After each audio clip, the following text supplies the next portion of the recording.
So therefore, let's define natural law. So this is what we're going to be talking about for the rest of the day. We have to define it. The simple definition of natural is inherent, having a basis in nature, reality, and truth, not made or caused by humankind. So if it's natural, it wasn't made by man. Mankind didn't make it. Okay? And again, the origin of the word, neter in Egyptian, means spirit, and al means of or related to. So of or related to spirit. It is all of nature, the spiritual domain. See, this is the other part. People believe that the spiritual domain is separate from the physical domain. This is a huge thread and a huge central focus in all of my work. If you think the spiritual domain is not where you are at now because you're in the physical domain, you're mistaken. If you think that the spiritual domain is someplace other than the physical domain, you're also mistaken. If you place emphasis on one above the other and say, well, this one takes precedence and this one's not important. Either way you do it, whether you say the spiritual is more important and the world of matter should not be given any significance, it's imbalance. And it's not true. Okay? Or if you say, hey, like scientism does in many, left brain scientism, the material world is all that there is. This is just a dead mechanized clockwork called the universe, and it happened by accident for no reason. And there's no such thing as the spiritual domain. Both of these worldviews, and we're going to get to a breakdown of these worldviews, they're completely inaccurate, they're not based in truth, and most of all, they're based on brain imbalance. And we're going to see how one of these worldviews or another develops when either the left brain hemisphere or the right brain hemisphere has taken precedence and dominance within the individual consciousness.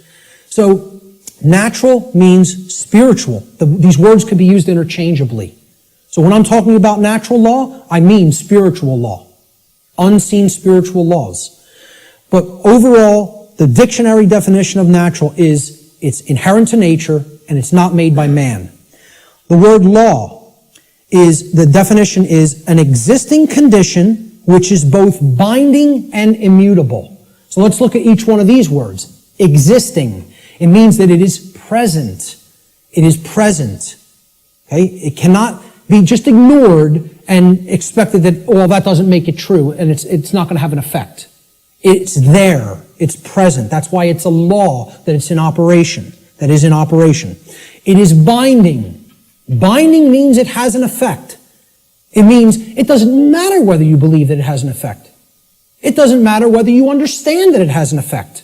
It doesn't care. And this is another big hammer to the ego.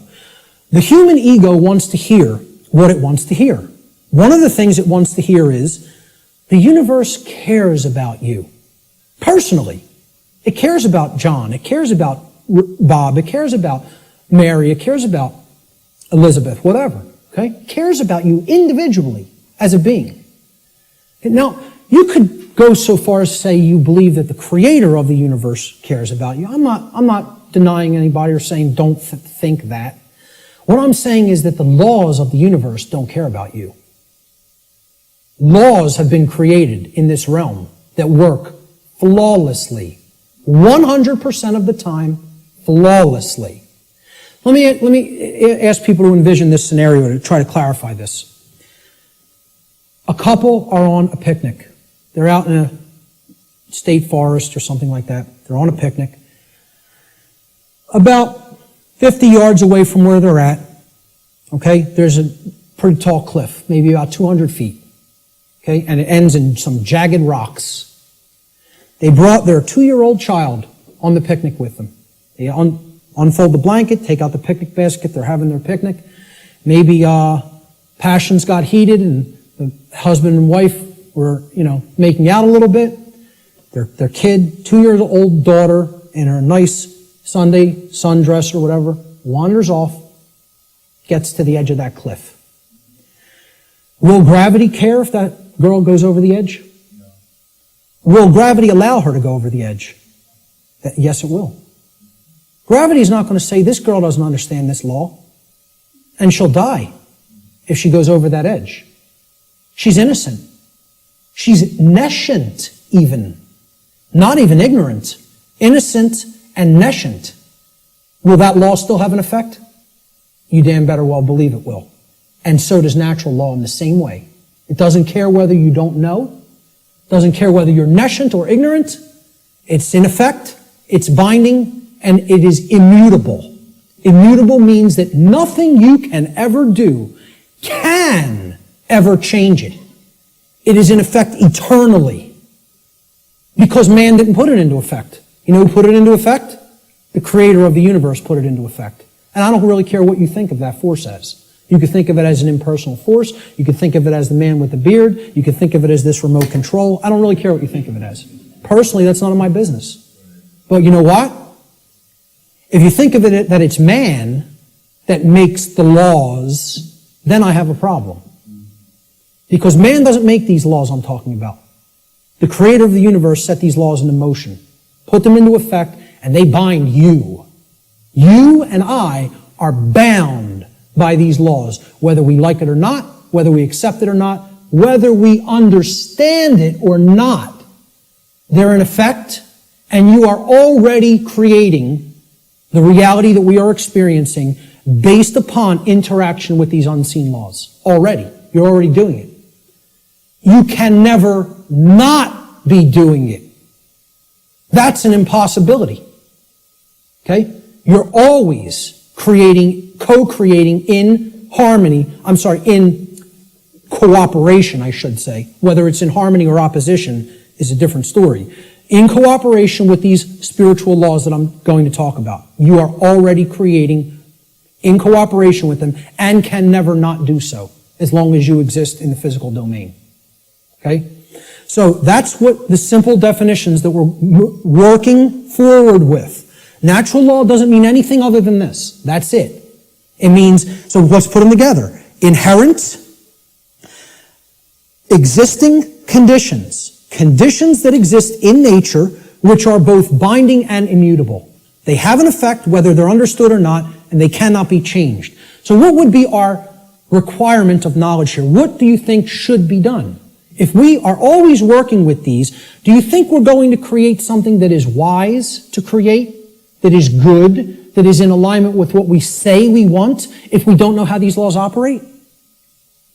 You know what's going to be created? A mess. Total chaos.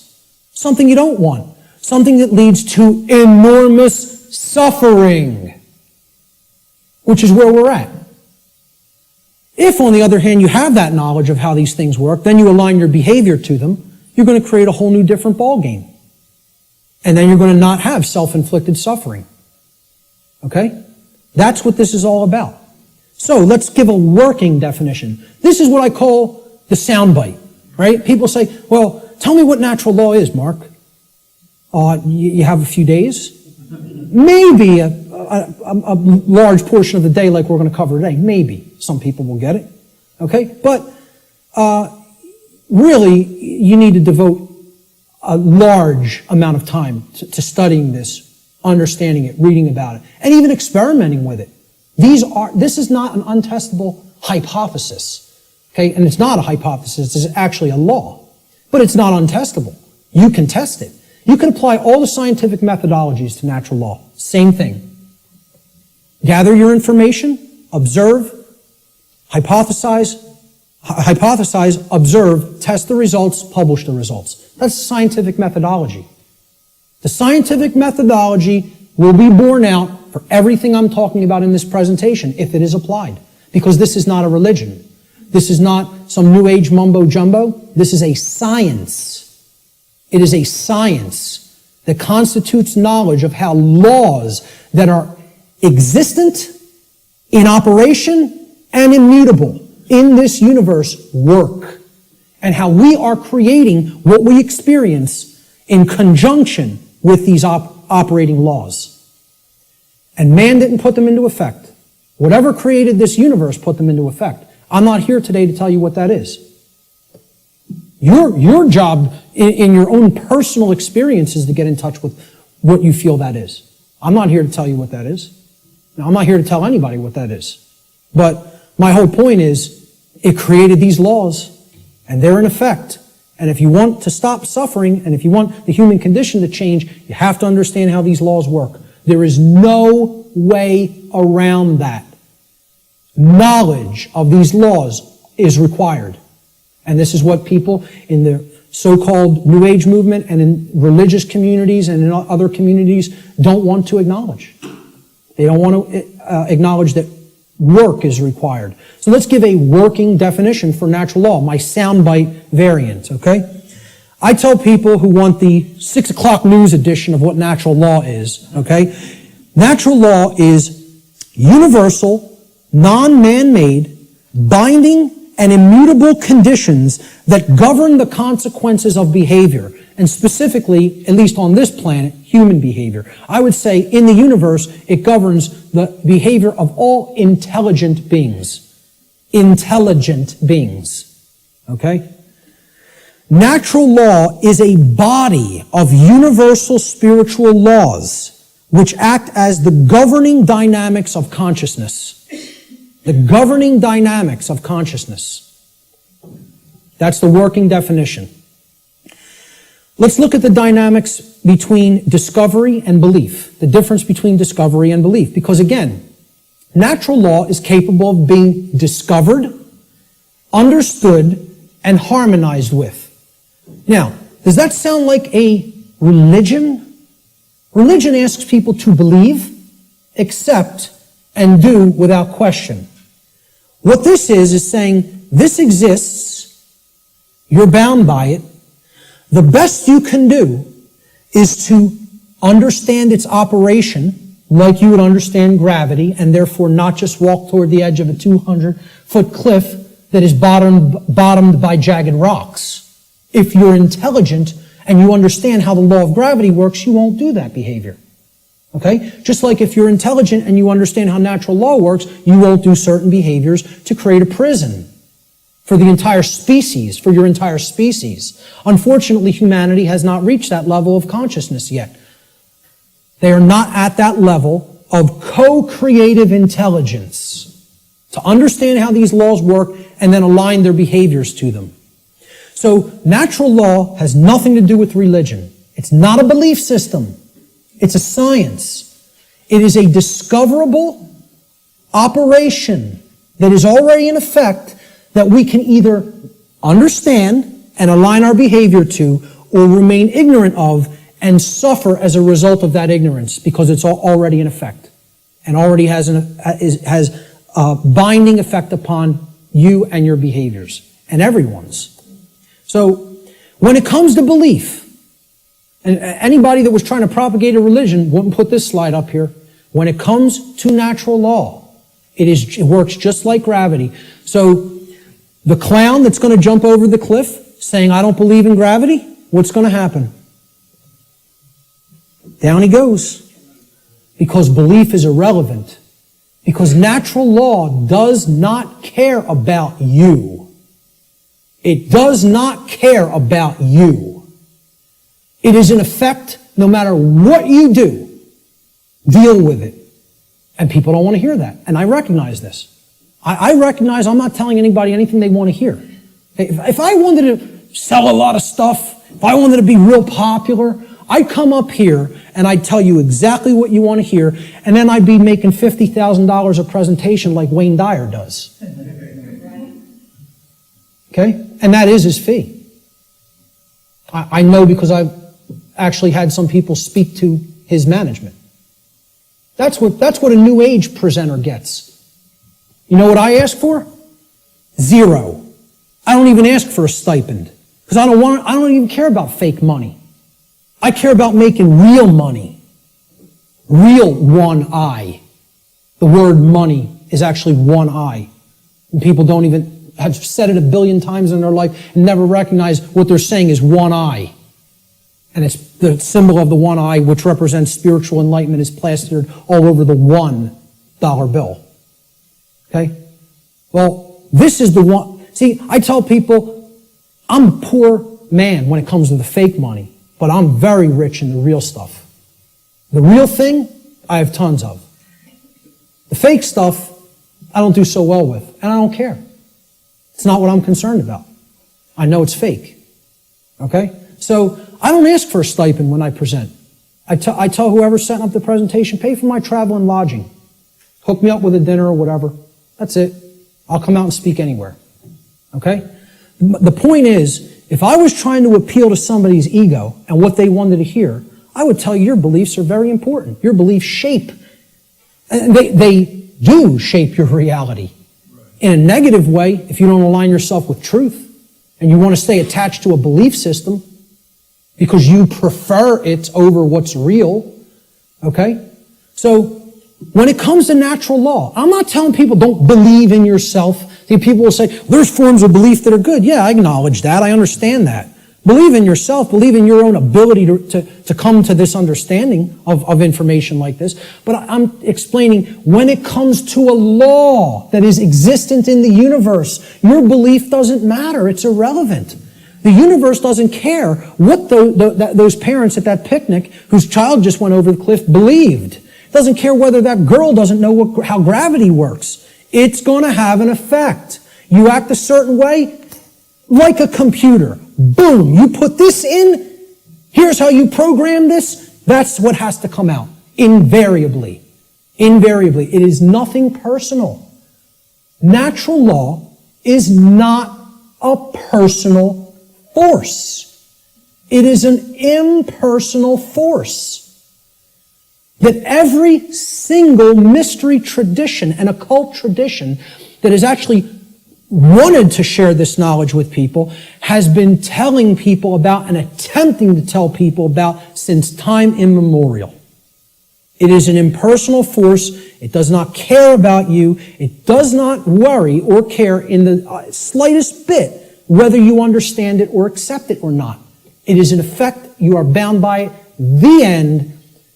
And stop crying in your milk over it. That's it.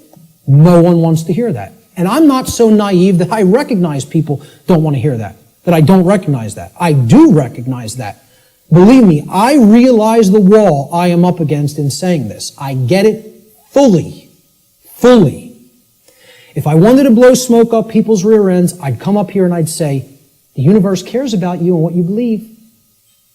And it's going to gauge that, it's going to look at all that, and it's going to tabulate it, and it's going to say, well, what did he believe when he took this action? It's not going to say that. It's going to say, is this what happened? Yes or no? Yes? Here's the result. That's it. Unwaveringly and invariably. The human ego has a hard time with that. There was some popular TV show, I don't even remember what it was. Barb had downloaded it. And she was watching an episode, and it said, humanity's greatest fear is that truth is absolute. And I usually don't bother watching any television, okay? I downloaded a couple of shows to watch them because they're allegories, and I want to pick apart the allegory. But I wasn't even watching this one, but I heard it, and my head snapped around. Whoa! That came through a network television show? How'd that happen? Humanity's greatest fear is that the truth is absolute. The ego has a hard time with the concept of any absolutes. It loves relativism. That's another part of the big trap of where we're at. Relativistic ideas, and especially when it comes to morality. We're going to talk about moral relativism. But the concept here is natural law does not require your belief to be in effect. No more than gravity requires your belief to be in effect. Okay? That needs to be understood. Human belief is completely irrelevant when it comes to the existence and operation of natural law, just as it is irrelevant in relation to any of the other laws of nature such as gravity, inertia, momentum, thermodynamics, or electromagnetism.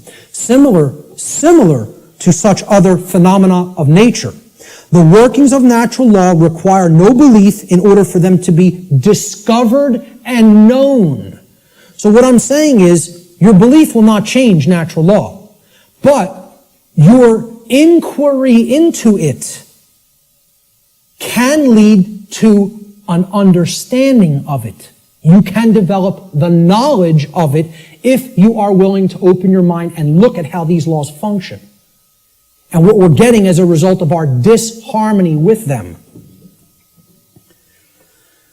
The philosopher Søren Kierkegaard said that there are two ways to be fooled. One is to believe what is not true, and the other is to refuse to accept what is true. Okay? So, believing in untrue notions, which is what religion is, all forms of it, all the 5 religions I posted at the beginning of the presentation. Organized cultural religion, money, scientism, politics, and the New Age movement. There's the world religions, folks. People think of religion as only the cultural religions. No, there's 4 other ones. One's called government and authority, okay? Or politics, however you want to name it. The other one is money, finance. There's another religion. One of them is the New Age movement, and one of them is scientism, which I'm not going to refer to as real science because it is not. It is a belief system and a religion. So what Kierkegaard is saying here is you could believe things that aren't true, and that will hold you back. And you can refuse to accept what is true, and that will also hold you back. I say these are the only 2 ways that humanity ever creates self-inflicted suffering for itself. You want to know how suffering is created for the human species? That it doesn't need to experience? We believe what's not true. We refuse to accept what is true. That's why self-inflicted suffering exists in our species. And if we are to become wise, we need to stop doing both of those things, and then we'll stop creating suffering for ourselves. So let's look at consciousness and the human brain. Okay? Because consciousness is an intangible force. Okay? It's something that exists, but you can't really see it. Many people even have a hard time explaining what it is. But there is physiological expressions for consciousness in the physical domain, and the brain is one of them. And of course, people will say, well, don't leave out the heart. Of course, the heart is also very important. Heart has an even bigger electromagnetic field than the brain, and is tied into the physiology in an even more complex way than the brain is. But we need to understand the basic structure of the brain to understand the types of imbalances that go on within it that lead to these debilitating conditions within humanity that continue to create suffering for us. And also, what these belief systems do is they prevent the activation of the heart and the actions, of care and action. Not only do they prevent real knowledge from manifesting within the being, they prevent care, and they create apathy, and they create inaction, laziness, inaction, and cowardice, so that we don't actually act and take action based upon what we've come to know. So let's look at how the brain and consciousness actually work. People will also try to give ridiculously overcomplicated and mystified definitions of what consciousness means. And many people are even scared of the term, okay? We have to demystify these terms and bring them down to real simple English and real simple concepts that the average person can grasp, okay? And stop trying to make it more complicated than it is. Being conscious of something, meaning having consciousness of it, is an ability of the being to recognize patterns. Remember, this is all about pattern recognition. To recognize patterns and meaning with respect to events that are taking place or have taken place, okay, both within oneself, okay, in the inner realm, in the lesser realm, the realm of the individuated consciousness, and in the realm in which the self exists and operates, the macrocosm. So let's break it down, right? Ability of a being to recognize patterns and meaning with respect to events taking place within oneself, the microcosm, and in the macrocosmic world, the world at large. And the events taking place is the truth. So it's our ability to accurately perceive truth of what has happened and what is happening. That's consciousness. That's consciousness. And it's made way overly complicated by people. It's mostly made overly complicated in the New Age movement, again, which I can't stress enough how big of a deception it is. For people, really have to go and check out my work on the New Age deception. Okay? It's on my website. It's in the video section, and it's in the podcast section. And it's a 7-hour presentation. But I'm telling you, it will be as worthwhile for you to check out as this seminar.